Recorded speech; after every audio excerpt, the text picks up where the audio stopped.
क्या गामन वरी मेहरबानी दा गामन का लख परवा मौला आबाद कर खुश हो मेहरबानी दादा वो चाचा गामू खुशाना वा खैर हलो संगत जेके ईंदे चवनि या विंदे चवई वे छॾे पंहिंजो ॾे अंगण च मौला हबीब जे अॼु मूं वटि आहे ख़ासि महिमान गामू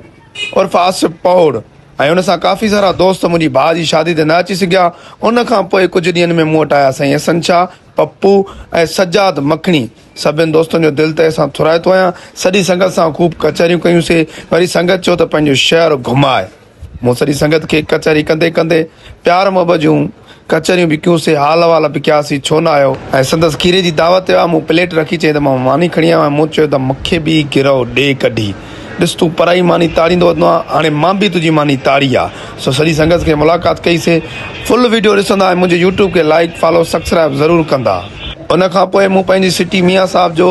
उन्हनि खे मुआइनो करायो घुमायो फिरायो ऐं संदसि मुंहिंजे दोस्तनि सां पंहिंजनि सां परावनि सां परस्तारनि सां मिलिया ऐं मूंखे चयईं त किना घुमाए फिराए कुझु खाराए पीआरे असांजे शहर मियां साहिब में न्याज़ सूमरे जी मिठाई तमामु घणी मशहूरु आहे अगरि तव्हां बि ईंदो त तव्हांखे बि ज़रूरु खाराईंदासीं ऐं संगत सां मुलाक़ात कंदे गामू अची पहुतो असांजे प्रिय प्यारे दोस्त नियाज़ सूमरे वटि हीअ आहे नियाज़ सूमरो जेको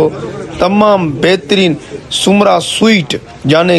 मिठाई जो मशहूरु आहे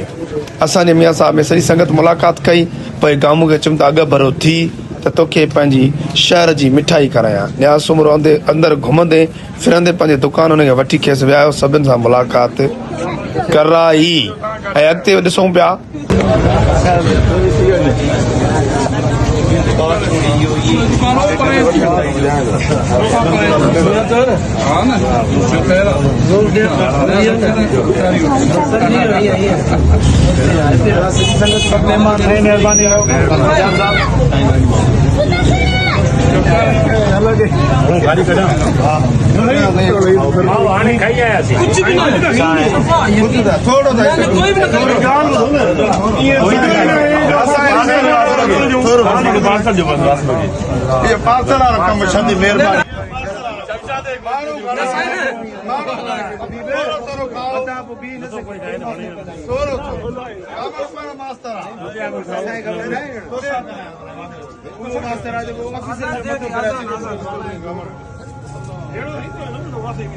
गामू चवण लॻो साॻी आदत मूंखे घर जे लाइ पार्सल कराए ॾे मूं चयुमि पार्सल वारो सिस्टम हिते न आहे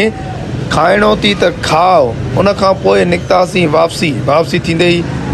सी ऑफ कयोसीं सॼी संगत खे गामू खे ॾाढी गर्मी उन जी महिरबानी मां निहायती शुक्रगुज़ार आहियां सभिनी दोस्तनि जो अगरि व्लॉग पसंदि आयो त लाइक फॉलो ज़रूरु कंदा ऐं गामू जी सजाद मखणी जी साईं अहसन शाह जी निहायती शुक्रगुज़ार क्या गामन वरी मेहरबानी दा गामन का लख परवा मौला आबाद कर खुश हो मेहरबानी दादा वो चाचा गामू खुशाना वा खैर